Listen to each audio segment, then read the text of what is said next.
এটা কি বানাচ্ছ বলো? মিষ্টি। আমিও দিই। দাও একটা দাও আস্তে। ছাড়ো।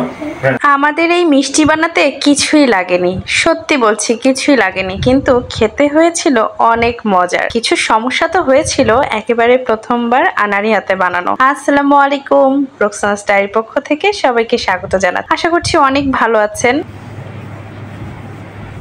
কি বানাচ্ছ বলো? বানাতে এটা কি বানাচ্ছ বলো? মিষ্টি। রসগোল্লা। বলো স্পঞ্জ মিষ্টি। স্পঞ্জ মিষ্টি। ছানার মিষ্টি। বাসায় যেটা হয় কি, দুধ কেনার পরে সেটা জাল দেওয়ার পরে কোনো কারণে যদি একবেলা বা একটু সময় জাল মিস করা হয়, বা অনেক সময় দেখা যায় ফ্রিজে নরমালে রেখে দিয়েছি তারপর জাল করেছি, তখন দুধটা ছানা হয়ে যায়। সেদিনও তাই দুধটা গরম করছিলাম, দেখলাম ছানা হয়ে গেছে। তো কি আর করার, আমি রেখে দিয়েছি। অনেক সময় করি কি, খেজুর গুড় দিয়ে একটু ছানা খাই, এটা কিন্তু আমার খেতে অনেক ভালো লাগে, হঠাৎ করে খাওয়া হয়। অনেক সময় দেখা যায় ছানাটা আমি ফ্রিজে রেখে দিয়েছি আবার নষ্ট হয়ে গেছে, কোনো কাজেই লাগাইনি। তো সেদিনও এরকম দুধটা গরম করছিলাম, ছানা হয়ে গেছে, রেখে দিয়েছিলাম। হঠাৎ করে মাথায় এলো যে এই ছানা দিয়ে মিষ্টি বানালে কেমন। একটা দাও, আস্তে করে দাও না। হ্যাঁ এরকম আস্তে করে দাও। আমিও দিই। দাও একটা দাও আস্তে। ছাড়ো। হ্যাঁ ছাড়ো। গুড। আস্তে ছাড়ো। গুড। ছাড়ো।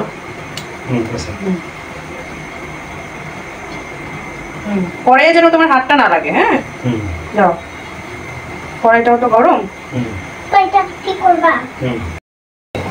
তোমরা কি করবা এটা দিয়ে? এগুলো খাবো, এগুলো রসগোল্লা হচ্ছে। ছানার মিষ্টি বানাবো প্রথমবার, তাই ইউটিউব ঘেটে ছানার মিষ্টি কিভাবে বানাতে হয় একটু দেখে নিলাম। এরপর লেগে পড়লাম কাজে। মেয়েও সঙ্গ দিল, মেয়ে কিন্তু অনেকগুলো মিষ্টি বানিয়েছে। আর মিষ্টি বানানোর জন্য দেখলাম যে গুঁড়া দুধ দরকার হয়, সেটা বাসায় ছিল না, তাই ব্যবহারের কোনো প্রয়োজনও পড়ে নাই। ঘি ছিল, ঘিটা ব্যবহার করা হয়নি। আমরা শুধু ছানাটা ম্যাশ করে গোল গোল করে নিয়েছি। আর আমার উদ্যোগের ব্রাউন সুগার ছিল, সেই ব্রাউন সুগার দিয়ে এই যে ছানার মিষ্টিটা একদম কড়াইতে উঠিয়ে দিয়েছি।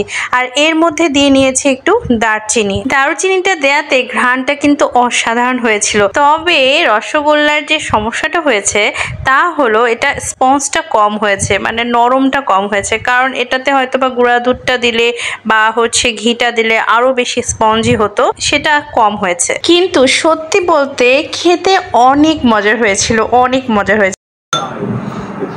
তুমি একটু খেয়ে দেখো তো কেমন হয়েছে,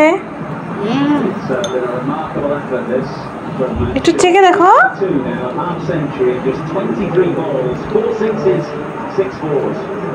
কিচ্ছু বলে না, মিষ্টি তো।